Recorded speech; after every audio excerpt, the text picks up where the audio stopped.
বিনা gas চালিয়ে আজ বানাবো অপূর্ব সুস্বাদু একটা মিষ্টি, যা খাওয়ার পরে কেউ বুঝতে পারবে না যে এটা গ্যাস না জ্বালিয়ে বাড়িতেই বানানো হয়েছে।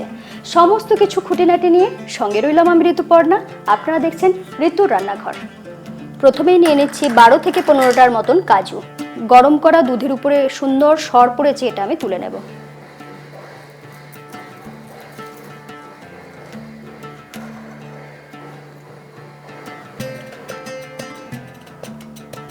আর কিছুটা গরম দুধ নিচ্ছি। এই গরম দুধে আমি দিয়ে দেব কিছুটা কেশর। এটাকে কিছুক্ষণের জন্য আমি ভিজতে দিলাম যাতে রংটা ছেড়ে আসে। এই যে স্টেপটা আমি করলাম এটা কিন্তু আপনারা নাও করতে পারেন, এটা রংটা যাতে ভালো হয় আর একটু হালকা কেশরের ফ্লেভার আছে সেই জন্য করলাম।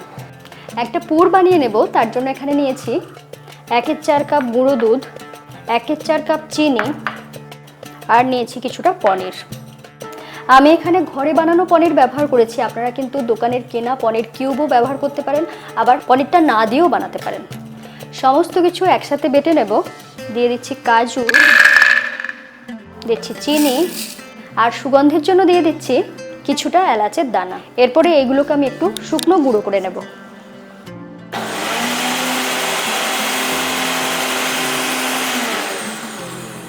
এটা গুঁড়ো করে নিয়েছি। এরপরে এর সাথে দিয়ে দিচ্ছি গুঁড়ো দুধ আর পনির।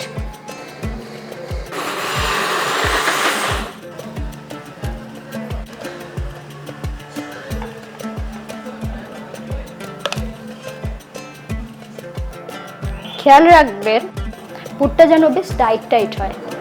একটু ঘি হাত করে নিচ্ছি যাতে বেশ মিষ্টিগুলো খুব সুন্দরভাবে পাকানো যায়। একটু একটু করে আমি তুলে নিচ্ছি হাতে আর এইভাবে পাকিয়ে নিচ্ছি। এরকম গোল গোল করে পাকিয়ে নিচ্ছি। এইভাবে মিষ্টিগুলো গোল পাকিয়ে নিয়েছি। এরকম আমি ব্রেডের স্লাইস নিয়েছি, যেটাকে আমি এখন কেটে নেব। সাইডের যে শক্ত অংশটা সেটা শুধু কেটে বাদ দিতে হবে।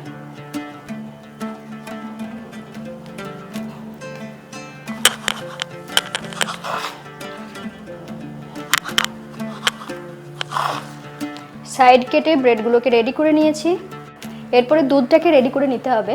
এখানে আমি গরম করে ঠান্ডা করা দুধ ব্যবহার করছি। এর সাথে দিয়ে দিচ্ছি 1/4 কাপ কনডেন্স মিল্ক। এরপরে এটাকে মিশিয়ে নেব। এখানে বলে দিই আপনারা যেরকম মিষ্টি খেতে ভালোবাসেন সেই মতন কনডেন্স মিল্কটা ব্যবহার করবেন। এটাকে বেশ ভালো করে মিশিয়ে নিয়েছি। এরপরে এরকম একটা ব্রেডের স্লাইস নিয়ে নিচ্ছি। নেওয়ার পরে এখানে দুধে ডুবিয়ে নিচ্ছি।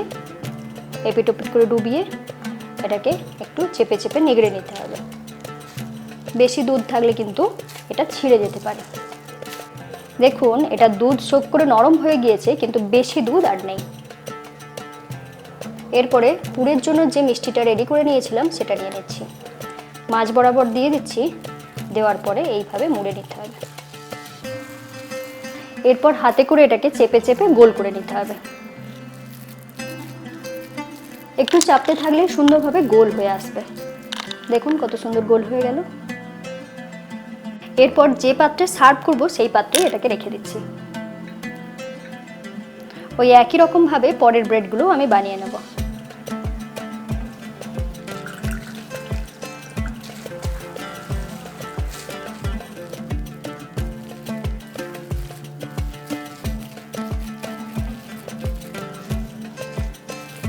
একে একে মিষ্টিগুলো বানিয়ে এইভাবে সাজিয়ে রাখবো।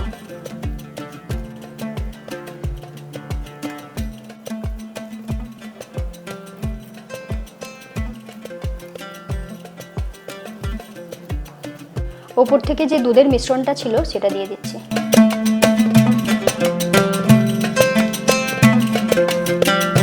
এরপরে যে সরটা তুলে রেখেছিলাম সেটা নিচ্ছি আর এর সাথে দিয়ে দিচ্ছি কেশরওয়ালা দুধ। দুটোকে একসাথে মিশিয়ে নেব।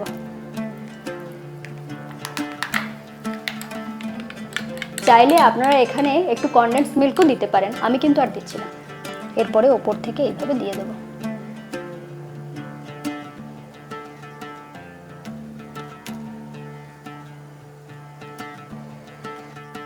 এরপর ওপর থেকে একটা করে পেস্তা দিয়ে এইভাবে সাজিয়ে দিচ্ছি।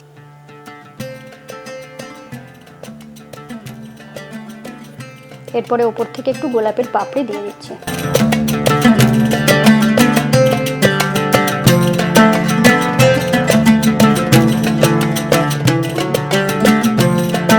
দেখতেই পেলেন কত সহজে বিনা গ্যাস জ্বালিয়ে এত সুন্দর একটা মিষ্টি তৈরি হয়ে গেল। আর এটা অবশ্যই একটু ফ্রিজে রাখতে চেষ্টা করবেন, তাহলে খেতে একটু বেশিই ভালো লাগবে। কেমন লাগলো লিখে জানাতে ভুলবেন না। চ্যানেলটা ভালো লাগলে সাবস্ক্রাইব করে নেবেন, বেল আইকন প্রেস করে রাখুন। সকলে খুব ভালো থাকুন। আবার দেখা হচ্ছে এরকমই কোনো সুন্দর সুন্দর রেসিপির সাথে।